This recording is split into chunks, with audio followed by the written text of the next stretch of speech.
সিলেটে চাঞ্চল্যকর শিশু রাজন হত্যা মামলায় কামরুল সহ 4 জনের ফাঁসি, রায়ে পরিবারের সন্তোষ। 4 জনকে ফাঁসি মৃত্যুদণ্ড দিয়েছেন, লাশ গুম করার অপরাধে 4 জনকে 7 বছর কারাদণ্ড দিয়েছেন। সন্তুষ্ট আমি, কিন্তু রায় কার্যকর না হওয়া পর্যন্ত আপনাদের সহযোগিতা বিশেষভাবে অনুরোধ জানাইলাম। খুলনায় শিশু রাকিব হত্যা মামলায় 3 আসামির 2 জনের ফাঁসি, 1 জন খালাস। রাকিব হত্যা মামলায় 3 জন আসামির মধ্যে 2 জন আসামিকে বিজ্ঞ আদালত মৃত্যুদণ্ড রায় দিয়েছেন এবং 1 জন আসামিকে খালাস দিয়েছেন।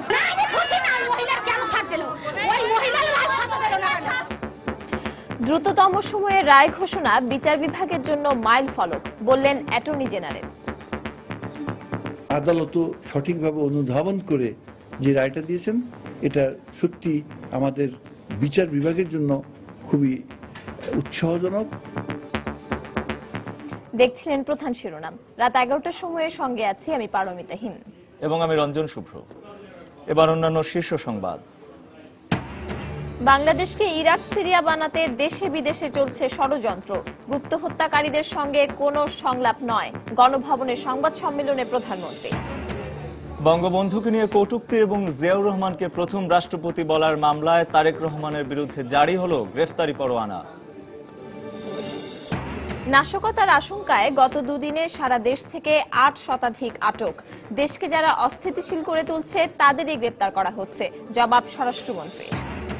গাজীপুরে কলহের জের ধরে স্ত্রীর গায়ে কেরোসিন ঢেলে আগুন দেওয়ার অভিযোগ, শ্বাসনালী সহ পুড়ে গেছে শরীরের 90%, জানালেন চিকিৎসক। এবং মিয়ানমারের সাধারণ নির্বাচনে ভোট পড়েছে 80%। ভারতের বিহারের নির্বাচনে পরাজয় মেনে নিয়ে বিজয়ীদের অভিনন্দন মোদি।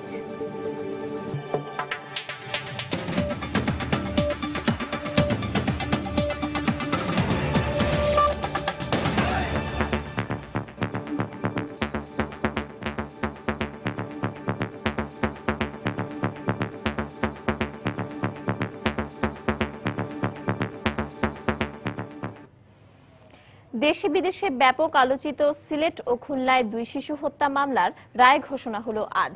এতে সিলেটে শিশু রাজন হত্যা মামলার প্রধান আসামি কামরুল ইসলাম সহ 4 জনকে মৃত্যুদণ্ড দেওয়া হয়েছে। অন্যদিকে খুলনায় 3 আসামির মধ্যে 2 জনের ফাঁসি এবং 1 জনকে খালাস দিয়েছেন আদালত। দেশে বিচারের ইতিহাসে দ্রুততম সময়ের মধ্যে এই 2 মামলার রায় দেওয়া হলো। প্রথমেই সিলেটে শিশু রাজন হত্যা মামলার রায় নিয়ে ইকরামুল কবিরের রিপোর্ট। সিলেটে চাঞ্চল্যকর রাজন হত্যা মামলার রায় ঘোষণার পর আসামিরা বের হয়ে যাওয়ার সময় এভাবেই ধিক্কার জানালেন আদালত প্রাঙ্গণে জড়ো হওয়া অসংখ্য মানুষ। এর আগে রোববার সকালে রাজন হত্যা মামলার আসামিদের সিলেট মহানগর দায়রা জজ আদালতে আনা হয়। এ সময় আদালত প্রাঙ্গণে স্বজনদের সাথে জড়ো হন উৎসুক জনতা। পরে বেলা 11:30টার দিকে 11 জন আসামির উপস্থিতিতে বিচারক মোহাম্মদ আকবর হোসেন মৃধা মামলার রায় পড়া শুরু করেন। প্রায় 1.5 ঘন্টার রায় পড়া শেষে রাজন হত্যা মামলার প্রধান আসামি কামরুল, ময়না চৌকিদার, বাদল ও পাভেলের মৃত্যুদণ্ড ঘোষণা করেন আদালত। মৃত্যুদণ্ড প্রাপ্ত 4 আসামির মধ্যে পাভেল এখনো পলাতক রয়েছে। 4 জনকে ফাঁসি মৃত্যুদণ্ড দিয়েছেন এবং 4 জনকে লাশ গুম করার অপরাধে 4 জনকে 7 বছর কারাদণ্ড দিয়েছেন, 3 জনকে খালাস দিয়েছেন, 2 জনকে 1 বছরের সাজা দিয়েছেন এবং 1 জনকে ভিডিও রেকর্ড যিনি করেছেন তাকে লাইফ সাজা দিয়েছেন। এই রায়ে সন্তোষ প্রকাশ করেছেন বাদী পক্ষের আইনজীবীরা। ভবিষ্যতে যারা এরূপ অপরাধ করতে চাইবে এটা প্রিভেন্টিভ হিসাবে আমি মনে করি কাজ করবে। এদিকে রায় দ্রুত কার্যকরের দাবি জানিয়েছেন স্বজনরা। দ্রুতভাবে সুন্দরভাবে ফাঁসির রায়টা খুব সকাল কার্যকর করিলেন, ফাঁসিটা শেষ করিলেন, তারপরে আমিও খুশি, আমার বাচ্চার আত্মা খুশি পাইবে। দেশে বিদেশের জনসাধারণকে ধন্যবাদ জানাই, কিন্তু রায় সন্তুষ্ট আমি, কিন্তু রায় কার্যকর না হওয়া পর্যন্ত আপনাদের সহযোগিতা।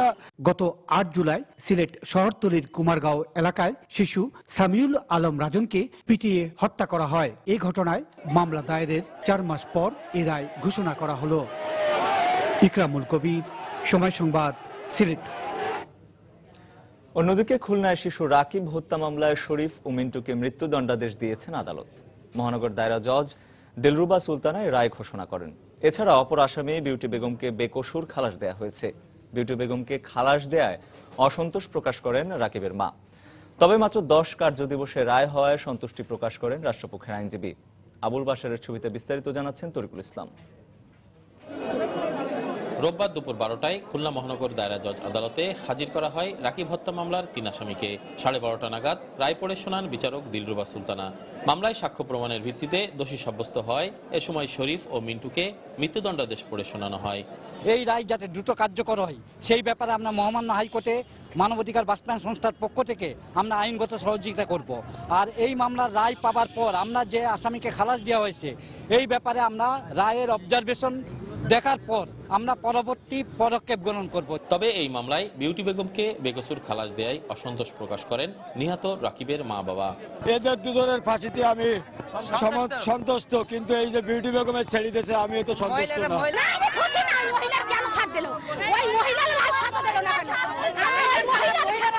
11 অক্টোবর থেকে 22 অক্টোবর পর্যন্ত 40 জন সাক্ষীর মধ্যে 38 জনের সাক্ষ্য গ্রহণ করে আদালত। এছাড়াও 3 আসামির স্বীকারোক্তিমূলক জবানবন্দিও রেকর্ড করা হয় 3টি আলাদা তারিখে। মাত্র 11 কার্যদিবসে মামলার রায় দিতে পেরে সন্তুষ্টি প্রকাশ করেন রাষ্ট্রপক্ষের আইনজীবী। মাত্র 3 মাসের মধ্যে তদন্ত হয়ে মামলার সাজা হয়ে শেষ করা এটা আসলে অনেক বড় ব্যাপার। মানে আমরা আসলে সবার সদিচ্ছা থাকলে এটা যে করা যায় এটাই প্রমাণিত হয়েছে আমাদের এই মামলাটা। এদিকে মামলার রায় নিয়ে অসন্তোষ জানান বিবাদী পক্ষের আইনজীবী। মামলার রায় হবে সাক্ষ্য প্রমাণের ভিত্তিতে, যে এভিডেন্স আসছে এই মামলায় তাতে এ ধরনের রায় হওয়ার কথা না। আসামি পক্ষ আপিল করবে এবং উচ্চ আদালত দেখবে বিষয়টা। গত 3রা আগস্ট নগরীর টুটপাড়া কবরখানা এলাকায় মলদারে কম্প্রেসারের পাইপ দিয়ে শরীরে বাতাস ঢুকিয়ে হত্যা করা হয় 12 বছরের শিশু রাকিবকে। এ ঘটনায় নিহতের বাবা নূর আলম বাদী হয়ে মিন্টু, শরীফ ও বিউটি বেগমের নামে খুলনা সদর থানায় একটি মামলা করেন। পরে 25 আগস্ট 3 জনকে অভিযুক্ত করে আদালতে চার্জশিট দেয় পুলিশ। তরিকুল ইসলাম, সময় সংবাদ, খুলনা।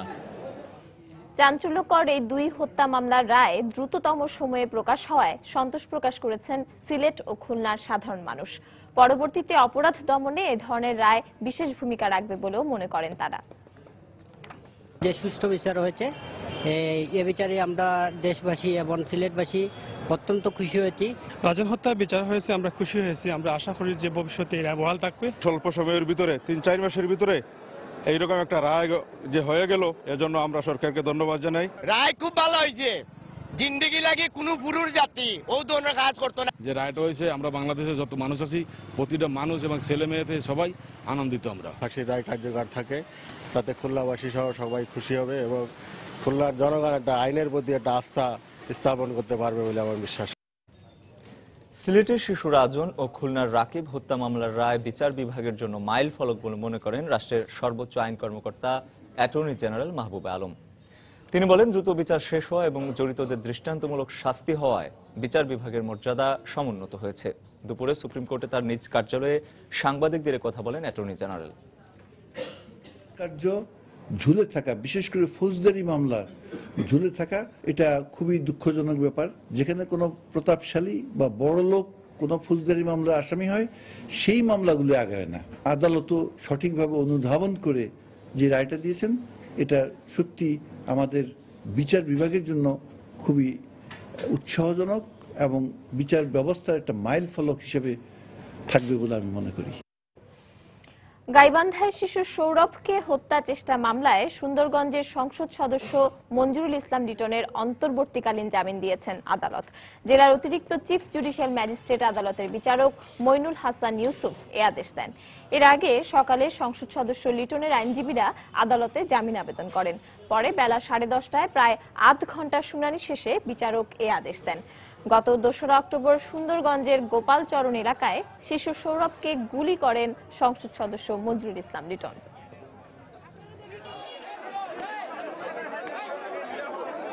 বিজ্ঞ আদালত আজকে আদেশ দিয়েছেন এমপি লিটন সাহেবকে অন্তর্বর্তীকালীন জামিনে মুক্তির আদেশ দিয়েছেন সংসদ অধিবেশন চলাকালীন সময় পর্যন্ত। এরপর পরবর্তীতে ডিটেলস হিয়ারিং হবে, ধার্য তারিখ, সেই ধার্য তারিখে সম্পূর্ণ শুনানি অন্তে বিজ্ঞ আদালত পরবর্তী আদেশ করবে। প্রধানমন্ত্রী শেখ হাসিনা বলেছেন, বাংলাদেশকে অনিরাপদ প্রমাণ করে ইরাক, আফগানিস্তান, সিরিয়ার মতো দেশে পরিণত করতে দেশের ভেতরে ও বাইরে ষড়যন্ত্র চলছে। সাম্প্রতিক সময়ে পুলিশ এবং বিদেশি হত্যা, তাজিয়া মিছিলে বোমা হামলার মতো ঘটনার উল্লেখ করে তিনি বলেন, এসব ঘটনা পরিকল্পিত। বাংলাদেশের ওপর হামলে পড়তে বিদেশিদের এমন আরও পরিকল্পনা রয়েছে। তিনি বলেন, এসব ষড়যন্ত্র মোকাবিলা না করতে পারলে দেশের সর্বনাশ হবে। নেদারল্যান্ডসের 3 দিনের সরকারি সফর শেষে রীতি অনুযায়ী গণভবনে এই সফরের অর্জনগুলো সাংবাদিকদের সামনে তুলে ধরেন প্রধানমন্ত্রী। জানান, বদ্বীপ রাষ্ট্র হিসেবে সেদেশের পানি ব্যবস্থাপনার অভিজ্ঞতাকে কাজে লাগাতে চায় বাংলাদেশ এবং এ বিষয়ে প্রয়োজনীয় সহযোগিতার আশ্বাস রয়েছে নেদারল্যান্ডসের প্রধানমন্ত্রী বাংলাদেশের অর্থনৈতিক সংবাদ সম্মেলনে 2 বিদেশি হত্যা সহ সাম্প্রতিক সময়ের বেশ কয়েকটি হত্যাকাণ্ড এবং বোমা হামলা প্রসঙ্গেও কথা বলেন প্রধানমন্ত্রী। বাংলাদেশে আইএস আছে এমন স্বীকারোক্তি দিতে বহির্বিশ্ব থেকে চাপ আসছে মন্তব্য করে শেখ হাসিনা বলেন, জোর করে বাংলাদেশকে অনিরাপদ রাষ্ট্র বানানো যাবে না। সামনে তাদের বহু পরিকল্পনা আছে, তারা আরো বেশি দূর যেতে চায় শুধু একটা উদ্দেশ্য নিয়ে, যে বাংলাদেশ অনিরাপদ, বাংলাদেশে যেন কোনোভাবে প্রবেশ করতে পারে, আফগানিস্তান পাকিস্তানের মতো যখন তখন যেন হামলা করতে পারে। বাংলাদেশে যদি আজকে আইএস আছে বা জঙ্গিবাদ আছে বা আছে, এই ধরনের যদি একটা স্বীকৃতি আদায় করতে পারে, তাহলে আমাদের অবস্থাটা কি হবে সেটা কি দেশের মানুষ একবার ভেবে দেখবেন?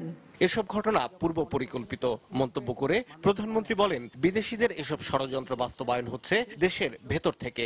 আজকে যদি আমি বিশ্বের দিকে তাকাই দেখবো মুসলমানই মুসলমানকে হত্যা করছে, কিন্তু খেলছেটা কি? সুতোটা কাদের হাতে? প্রচন্ড চাপ। আপনারা জানেন যে আমরা কেন স্বীকার করি না, আমার কথা স্পষ্ট যে আমরা তো দেখতে পাচ্ছি কারা করছে, যেই করছে, যেই ধরা পড়ছে তাদেরকে আমরা দেখছি একটা বিশেষ দলের সদস্য, হয়তো ছাত্র জীবনে তারা ওই শিবির করেছে অথবা বিএনপি করেছে, এর বাইরে তো আমরা দেখছি না। বিএনপির সঙ্গে সংলাপের সম্ভাবনাকে নাকচ করে দেন প্রধানমন্ত্রী। তো যখন জাতির প্রয়োজন ছিল তখন তার কাছে সাড়া আসলো না, আর এখন উনি ডাকলেন, উনি নির্বাচন বানচাল করার জন্য পুড়িয়ে পুড়িয়ে মানুষ হত্যা করেছে।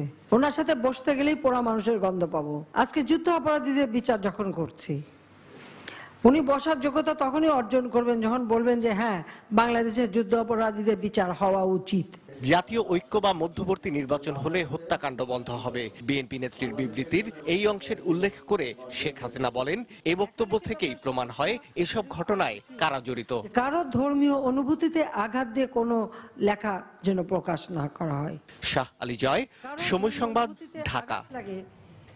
এদিকে বেগম খালেদা জিয়ার সংলাপের প্রস্তাব প্রত্যাখ্যানের মধ্য দিয়ে প্রধানমন্ত্রী দেশবাসীকে হতাশ করেছেন বলে প্রতিক্রিয়া জানিয়েছে বিএনপি। সংলাপের আয়োজন করা না হলে চলমান সংকট আরও ঘনীভূত হবে বলেও মন্তব্য করেছে দলটি। বিকেলে রাজধানীর নয়াপল্টনে কেন্দ্রীয় কার্যালয়ের সংবাদ সম্মেলনে দলের আন্তর্জাতিক বিষয়ক সম্পাদক ও মুখপাত্র আসাদুজ্জামান রিপন এ মন্তব্য করেন। দেশ ও জনগণের কাছে দায়বদ্ধতা থেকে জাতীয় ঐক্যের স্বার্থেই জাতীয় সংলাপের প্রস্তাব দেওয়া হয়েছিল, কিন্তু সরকার প্রধান বিদেশ সফর থেকে দেশে ফিরেই তার মন্ত্রীদের মতোই পুনরুচ্চারণ করেছেন, যা দেশবাসীকে সত্যি হতাশ ও বিস্মিত করেছে। দেশকে বাঁচাতে হলে অবশ্যই সর্বদলীয় বৈঠক করতে হবে। আমরা যুদ্ধাপরাধীদের বিচার চাই, এই ক্ষেত্রে আমাদের অবস্থান অত্যন্ত স্পষ্ট, তবে সেই বিচারটি হতে হবে আন্তর্জাতিক মানসম্পন্ন অবস্থা। রাষ্ট্রের বিরুদ্ধে অপপ্রচারের মামলায় বিএনপির সিনিয়র ভাইস চেয়ারম্যান তারেক রহমানের বিরুদ্ধে গ্রেফতারি পরোয়ানা জারি করেছেন আদালত। সকালে ঢাকা মহানগর হাকিম আদালতের বিচারক লুৎফর রহমান শিশির এই আদেশ জারি করেন। 2014 সালে লন্ডনে এক অনুষ্ঠানে জিয়াউর রহমানকে বাংলাদেশের প্রথম রাষ্ট্রপতি এবং বঙ্গবন্ধুকে পাক বন্ধু বলেন তারেক রহমান। তার বক্তব্যকে রাষ্ট্রের স্বাধীনতা ও স্বাধীনতা সংগ্রামের ইতিহাসকে বিকৃত করার শামিল উল্লেখ করে বঙ্গবন্ধু ফাউন্ডেশনের সভাপতি তারেক রহমানের বিরুদ্ধে মামলা করেন। মামলায় অভিযোগের সত্যতা পাওয়া গেছে উল্লেখ করে চলতি বছরের সেপ্টেম্বরে গোয়েন্দা পুলিশ প্রতিবেদন দাখিল করলে 8 নভেম্বর বাদীকে আদালতে হাজির থাকার নির্দেশ দিয়ে আদেশের দিন ধার্য করেছিলেন আদালত। শুধু মিডিয়াতে আসার জন্য সে একের পর এক মামলা করে যাচ্ছে। এই সেকশনে মামলা করতে হলে সরকার, রাষ্ট্র কর্তৃক অনুমোদিত ব্যক্তি লাগবে, রাষ্ট্রীয় লোক ছাড়া। আগেই মামলা করার অনুমতি নিতে হবে রাষ্ট্র থেকে। যেহেতু তারেক রহমান বাংলাদেশে নেই, বিদেশে চিকিৎসাধীন, কাজে সে বাংলাদেশে যখন আসবে তখন থেকে আমরা পদক্ষেপ নেওয়া শুরু করবো। 15/9/2015 তারিখে বিজ্ঞান আদালতে আইও পাঠিয়ে বলেছেন যে তারেক রহমান ইস্ট লন্ডনে সেই দিন যেসব বক্তব্য রেখেছিলেন সেই সব বক্তব্য সত্যি। রাত 11টার সময় আরও থাকছে। জিম্বাবুয়ে ও বাংলাদেশের দ্বিতীয় ওয়ানডে টিকিট কিনতে উপচে পড়া ভিড়। সন্তান জন্মের সময় স্ত্রীর পাশে থাকতে সিরিজ ছেড়ে যুক্তরাষ্ট্রের পথে সাকিব।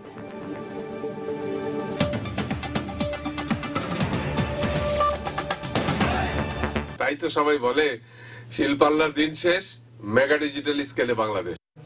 দেশের বিভিন্ন স্থানে অভিযান চালিয়ে বিএনপি ও জামায়াত শিবিরের নেতাকর্মী ও জঙ্গি সদস্য সহ 490 জনকে আটক করা হয়েছে। এদের অনেকের বিরুদ্ধেই নাশকতার মামলা রয়েছে। পুলিশ জানায়, ময়মনসিংহের বিভিন্ন স্থানে যৌথ বাহিনী অভিযান চালিয়ে জেএমবি ও জামায়াত শিবিরের 22 সদস্য সহ 162 জনকে গ্রেপ্তার করে। একই সময় বগুড়া জিহাদি বই, দেশীয় অস্ত্র সহ গ্রেপ্তার করা হয় আনসারুল্লাহ বাংলা টিমের জেলা কমান্ডার ও তার সহযোগীকে। এছাড়া বরিশাল সিটি কর্পোরেশনের ওয়ার্ড কাউন্সিলর সহ ফেনী থেকে 43 জন, পিরোজপুর থেকে 45 জন, মেহেরপুর ও ঝিনাইদহ থেকে 21 জন, গাজীপুরে 6 জন, জয়পুরহাটে 92 জন, সাতক্ষীরা থেকে 50 জন ও লক্ষ্মীপুর থেকে আরো 68 জনকে গ্রেপ্তার করা হয়। গত দুদিনে সারা দেশ থেকে জামায়াত শিবিরের প্রায় 1000 নেতাকর্মীকে আটক করা হয়। এদিকে গত কয়েকদিনে সারা দেশে ধরপাকড়ের বিষয়ে স্বরাষ্ট্রমন্ত্রী আসাদুজ্জামান খান কামাল বলেছেন, জামায়াত বিএনপি নয়, যারা দেশকে অস্থিতিশীল করে তুলছে গোয়েন্দা তথ্যের ভিত্তিতে তাদেরই গ্রেফতার করা হচ্ছে। সকালে রাজধানী ডিপ্লোমা ইঞ্জিনিয়ার্স ইনস্টিটিউটে এক আলোচনা সভায় তিনি কথা বলেন। এ সময় তিনি আরো বলেন, দেশে বিভিন্ন সময় ব্লগার হত্যার ঘটনায় জড়িতদের চিহ্নিত করা হয়েছে, শিগগিরই তাদেরকে বিচারের আওতায় আনা হবে। সারা দেশের ধরপাকড় অস্বীকারের ধরপাকড় বলে কোনো ধরপাকড় নেই। আমরা যারা অস্থিতিশীল পরিবেশ সৃষ্টি করে বাংলাদেশ তৈরি করার জন্য এই যে বোমাবাজি করছে, মানুষ হত্যা করছে, এদেরকে প্রতিরোধ করার জন্য আমরা মাঝে মাঝেই আমরা গোয়েন্দা তথ্যভিত্তিক আমরা কিছু ব্যবস্থা নেই। এটা জামাত শিবির ধরার জন্য কোনো ব্যবস্থা নয়, এটা কোনো বিএনপি ধরার জন্য ব্যবস্থা নয়। এরা যারা এর সঙ্গে সম্পৃক্ত থাকেন, আমাদের গোয়েন্দা তথ্য অনুযায়ী তাদেরকে ধরার একটা ব্যবস্থা। প্রয়াত সমাজ কল্যাণ মন্ত্রী মহসিন আলীর স্ত্রী সৈয়দা সায়রা মহসিন মৌলভীবাজার 3 আসনের উপনির্বাচনে আওয়ামী লীগের মনোনয়ন পেয়েছেন। রোববার সন্ধ্যায় প্রধানমন্ত্রীর বাসভবনে আওয়ামী লীগের সংসদীয় বোর্ডের সভায় এই সিদ্ধান্ত হয়। গণভবনে এই সভা অনুষ্ঠিত হয়। সংসদীয় বোর্ডের এই সভায় সভাপতিত্ব করেন দলীয় প্রধান শেখ হাসিনা।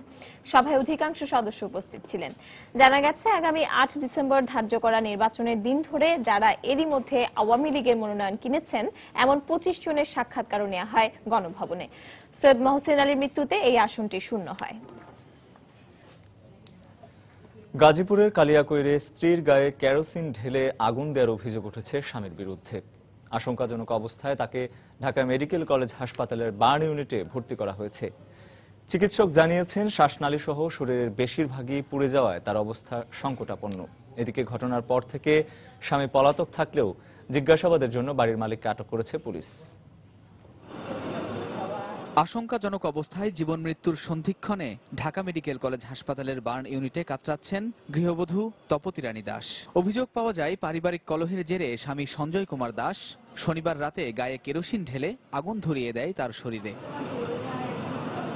স্থানীয়রা তাকে উদ্ধার করে কালিয়াকৈর হাসপাতালে নিয়ে গেলে চিকিৎসকের পরামর্শে জরুরি ভিত্তিতে তাকে নেওয়া হয় ঢাকা মেডিকেল কলেজ হাসপাতালে। সাথে কোনো স্বজন না আসলেও মানবিক আবেদন নিয়ে এগিয়ে আসেন তপতির এক প্রতিবেশী।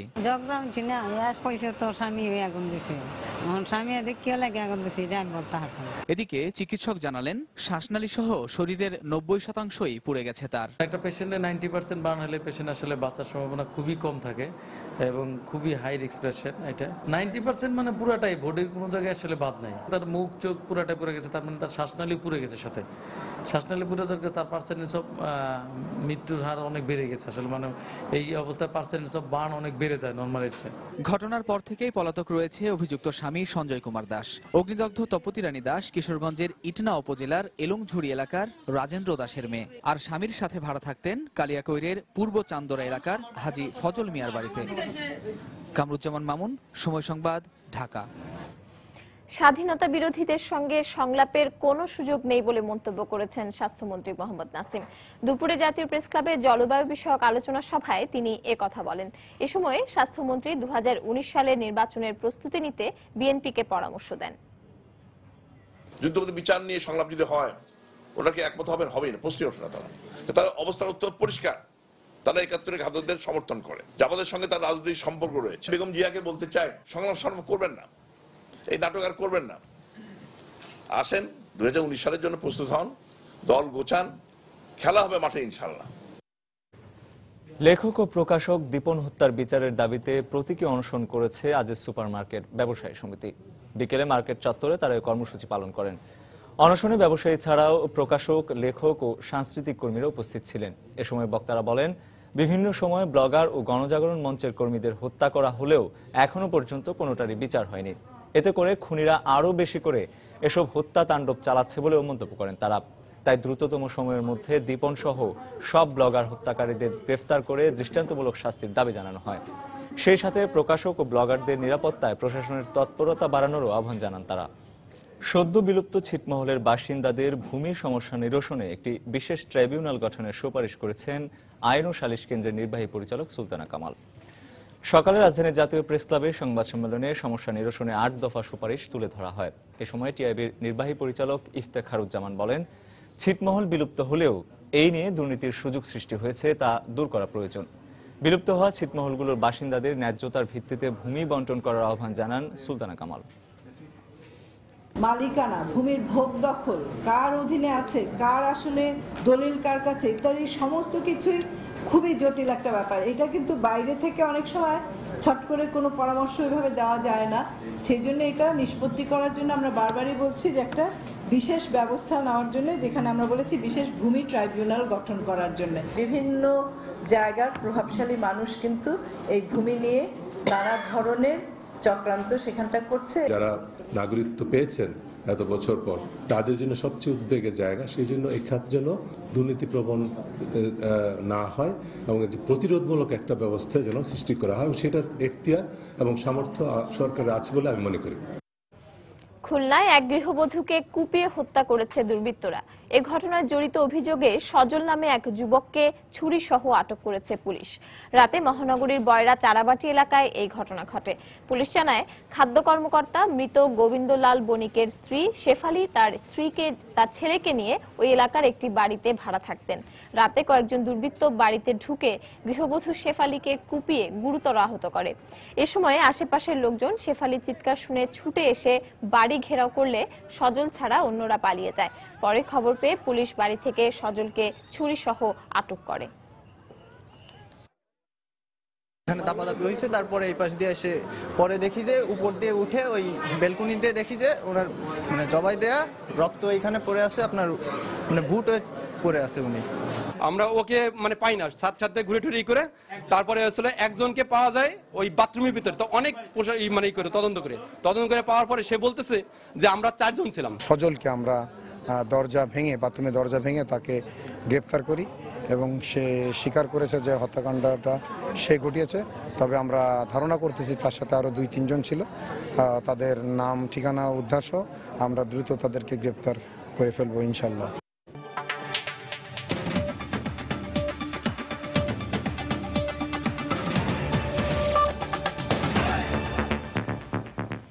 মিয়ানমারের বহু প্রতীক্ষিত ঐতিহাসিক সাধারণ নির্বাচনের ভোট গ্রহণ শেষে চলছে গণনা। স্থানীয় সময় ভোর 6টায় এই ভোট গ্রহণ শুরু হয়ে চলে বিকেল 4টা পর্যন্ত। নির্বাচনে প্রায় 80% ভোট পড়েছে বলে কর্তৃপক্ষের বরাত দিয়ে জানিয়েছে বিবিসি।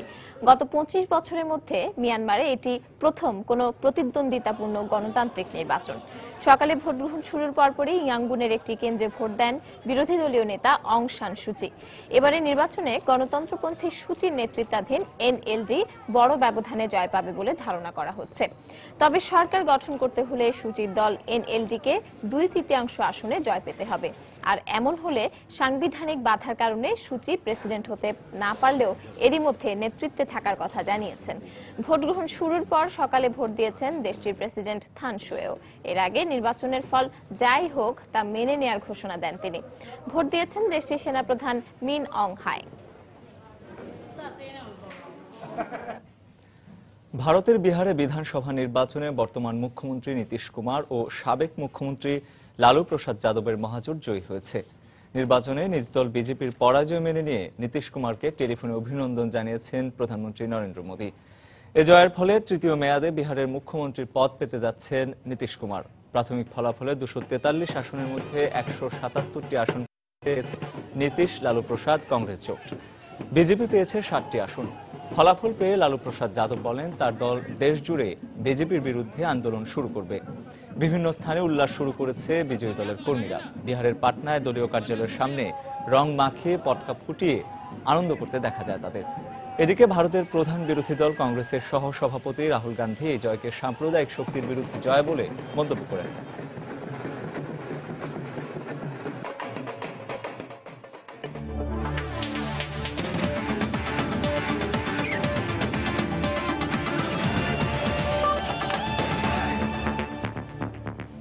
জিম্বাবুয়ে ও বাংলাদেশের মধ্যকার দ্বিতীয় ওয়ানডে টিকিট কিনতে মিরপুরের ইউসিবির বিক্রয় কেন্দ্রের সামনে ছিল উপচে পড়া ভিড়। দীর্ঘ লাইনে দাঁড়িয়ে টিকিট সংগ্রহ করতে দেখা যায় টিকিট প্রত্যাশীদের। সুশৃঙ্খলভাবে সবাইকে টিকিট সংগ্রহ করতে দেখা গেলেও অনেকেই টিকিট কালোবাজারির অভিযোগ করেন। তবে টিকিটের পর্যাপ্ত সরবরাহ থাকায় কোনো সংকট হবে না বলে জানান বুথে দায়িত্বে থাকা ব্যাংক কর্মকর্তারা। এদিকে ভক্তদের প্রত্যাশা প্রথম ম্যাচে বিশাল ব্যবধানে জয়ের ধারাবাহিকতা ধরে রেখে দ্বিতীয় ওয়ানডেতেও জয় নিশ্চিত করে জিম্বাবুয়েকে বাংলা ওয়াশ করবে টাইগাররা।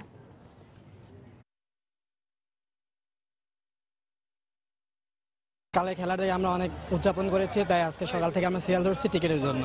3 ঘন্টা যাবত আসছি, তো এখন পর্যন্ত কোনো টিকিট পাইতেছি না। আমরা জিম্বাবুকে যেভাবে নিরাপত্তা দিয়েছি কোনো বিশ্বাস সেভাবে নিরাপত্তা দিতে পারবে না। অ্যাকচুয়ালি আমি জানি না টিকিটের কেমন ঝামেলা হচ্ছে না হচ্ছে। আমি সকাল 6টা থেকে দাঁড়িয়ে আছি। বাংলাদেশের যে ক্রিকেট দল, তাদের প্রতি আমাদের যে ভালোবাসা, এটারই বহিঃপ্রকাশ। এদিকে জিম্বাবুয়ের বিপক্ষে সিরিজের বাকি ম্যাচে টাইগারদের দলে থাকছেন না বিশ্বসেরা অলরাউন্ডার সাকিব আল হাসান। সন্তান সম্ভবা স্ত্রীকে সময় দিতে রাত 9:30টার দিকে যুক্তরাষ্ট্রের উদ্দেশ্যে দেশ ছেড়েছেন তিনি। তার যাত্রার বিষয়টি আগেই নিশ্চিত করেন বাংলাদেশ জাতীয় ক্রিকেট দলের ম্যানেজার খালেদ মাহমুদ সুজন। সাকিবের জায়গায় দলে ডাক পেয়েছেন এনামুল হক বিজয়। প্রথম সন্তানের বাবা হতে যাওয়া সাকিব জিম্বাবুয়ের বিপক্ষে সিরিজ খেলতে যুক্তরাষ্ট্র থেকে বাংলাদেশে আসেন কদিন আগেই। আনুষ্ঠানিক অনুশীলনে তিনি জানিয়েছিলেন স্ত্রী শিশিরের অনুপ্রেরণাতেই তিনি ওই অবস্থায় যুক্তরাষ্ট্র থেকে ছুটে আসেন। জিম্বাবুয়ের বিপক্ষে প্রথম ওয়ানডেতে খেলেছেনও দারুণ। ক্যারিয়ারে প্রথমবারের মতো 5 উইকেট শিকারের পাশাপাশি দলের জয়ে গুরুত্বপূর্ণ ভূমিকা রাখেন এই বাঁহাতি স্পিনার। তবে আজ অনুশীলনে যোগ দেননি তিনি। ফলে বাংলাদেশের হয়ে ওয়ানডেতে সর্বোচ্চ উইকেট শিকারের রেকর্ড স্পর্শ করতে সাকিবকে অপেক্ষা করতে হবে পরবর্তী সিরিজ পর্যন্ত।